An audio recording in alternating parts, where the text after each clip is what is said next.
Hello बच्चों, आज हम हिंदी व्याकरण का पाठ 14 पढ़ेंगे। पाठ है मुहावरे, मतलब इडियम्स।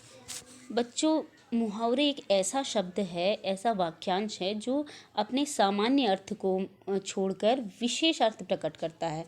अपने सामान्य अर्थ को छोड़कर यानी कि जो भी उसका जो लिखा हुआ है, जैसे जो भी शब्द लिखा है, जो भी वाक्य लिखा है, उसको छोड़कर कोई दूसरा ही अर्थ उससे प्रकट होता है।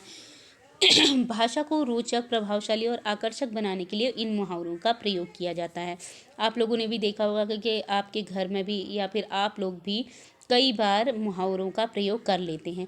तो इनका प्रयोग करते समय इनका शाब्दिक अर्थ न लेकर विशेष अर्थ लिया जाता है, यानी कि किसी विशेष अर्थ के लिए इन मुहावरों का प्रयोग किया जाता है।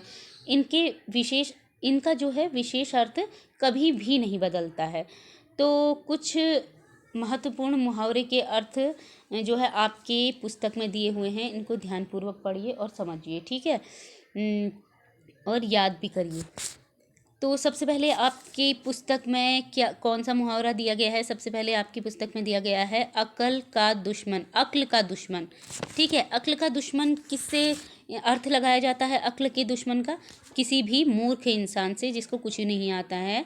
तो मूर्ख इंसान से या फिर किसी भी मूर्ख व्यक्ति से को क्या बोलते हैं कि ये तो अक्ल का दुश्मन है, ठीक है।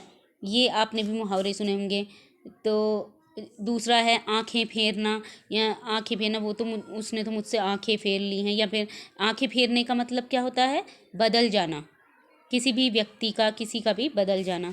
और आँखों में धूल झोंकना, इसी प्रकार से आँखों में धूल झोंकना। आँखों में धूल झोंकना का मतलब इसका आँखों में धूल झोंकना, देखिए वाक्य में आँखों में धूल झोंकना है, तो आँखों में धूल थोड़ी ना झोंक रहे हैं, तो हम उससे उसका दूसरा अर्थ ले रहे हैं, ठीक है।